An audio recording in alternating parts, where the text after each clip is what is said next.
Hello again, everyone. It's time for another Abacus video. So, what are we going to learn about this time? Well, last time we learned about subtraction. The time before that we learned about adding.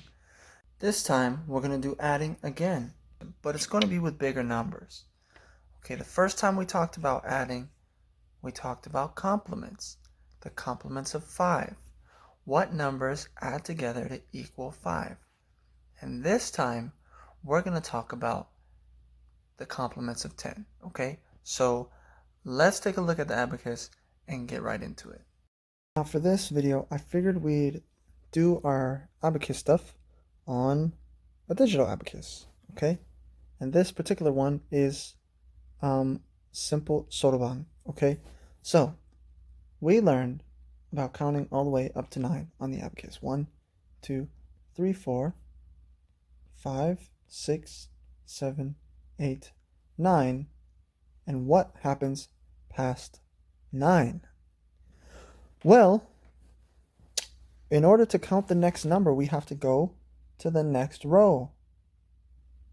Okay? So similarly to when we ran out of numbers on the bottom beats, 1, 2, 3, 4, we added the 5 and cleared out the bottom beats. And we're going to do a similar thing once we run out of beats in this first row here, okay? So 5, 6, 7, 8, 9, and now we have to add in the next row and clear out the first row. So now we have one bead right here, and that is the number 10, okay? In other words, we have one bead here and 0 beads here, okay? So we have a 1 and a 0, okay? Cool. Now let's find out what numbers add together to make 10. Now, how did we do that last time? We put a number on the abacus, and then we just counted how many numbers we added to reach 10, okay? So right here, we have 1, all right? And now we're going to add 1, 2, 3, 4, 5, 6. I'm not counting the numbers that I have on the abacus. I'm counting how many I've added. 7, 8, 9. Okay? So when I had 1, I had to do 9 more abacus moves, I guess you could say, adding 9 more to get to 10. All right? So that means 9 and 1. Oops, let me reverse that. 1 and 9 are complements and they equal 10. So in other words, 9 is the complement of 1. Okay? And again, they equal 10. Right. So let's check out the next complement. What if we have 2? How many do we have to add? Plus 1, plus 2, plus 3, plus 4, plus 5, plus 6, plus 7, plus 8. Okay, so 2 and 8 are 10. 8 is the complement of 2. And actually, they're complements of each other. So 2 is also the complement of 8. Let's look at the next pair. 3. How many do we have to add to get to 10? 1. We added 1, added 2, 3, 4, 5, 6, 7. Okay, so that means 3 and 7 are a pair. They are complements of each other when it comes to 10. So also, if I were to reverse this, 7 and 3 are complements. And we'll see that in a second, okay? Next. 4, how many do we have to add to get to 10? 1, 2, 3, 4, 5. Add one more, 6 to get to 10. So 4 and 6 are complements that equal 10, but also 6 and 4, okay? They also equal 10. Doesn't matter. They're the same numbers. So they are both complements of each other. Next number, 5.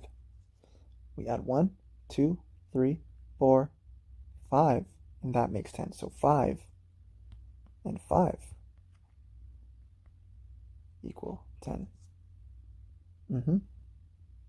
5 is the complement of 5. Now what about 6? Okay. Now we already did 6. We said 4 and 6 are complements of each other. But let's just take a look just to be sure so you can see. We have 6, and how many do we have to add to get to 10? 1, oops, let's start again. 1, 2, 3, 4, okay? So again, 6 and 4 are complements of each other. That equal 10. Now let's look at all the pairs of numbers that are complements. Okay? 1 and 9, 2 and 8, 3 and 7, 4 and 6, 5 and 5. Okay? So let's look at what we got here. We actually have all the numbers.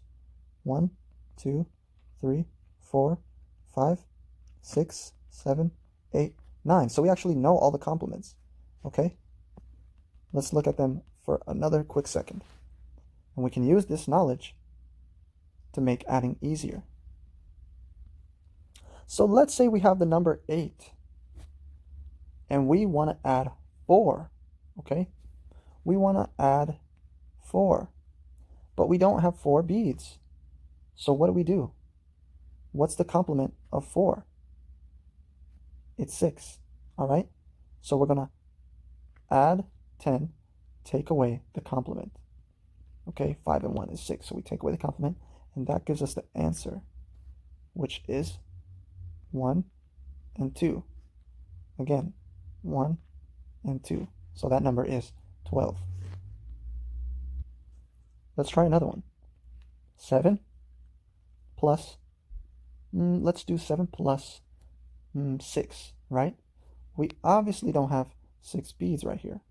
So we need to add 1 over and take away the complement of 6, which is 4.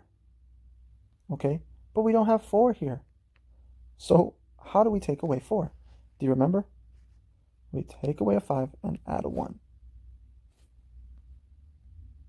Okay, how about 9 plus 7? Now, obviously, because this row is filled with all the beads, which is the number 9, we want to add 7, and we don't have any more. So what can we do? Well, we can add 1 over and take away the complement of 7, which is 3. And that gives us the answer of 1 and 6, 16. Let's try a couple more examples. How about we have the number 7, and we want to add 7. So here we go. We don't have 7 beads, so we are going to add 1 over and take away the complement of 7, which is 3. But we don't have 3, so we take away a 5 and add the complement of 3, which is 2. And that gives us the answer, 1, 4, 14. Okay, last example. Let's say we have 8, and we want to add 5. Well, we don't have 5 down here. We don't have another 5 up here. Okay, we're already using our 5 down here. So we need to add 1 in the next row, take away the complement of 5, which is 5, isn't it? So we just take that away. And now the answer we have is 13. So 8 plus 5 equals 13. I know that was a lot, but really try to get familiar with all of your complements and what you have to do when you're adding. Okay? When you add in the next row, take away the complement. Okay? I hope that helps. Practice adding your bigger numbers and even problems where you have to use double complements. Okay? I'll see you in the next one when we do subtraction again with bigger numbers and bigger complements. See you then.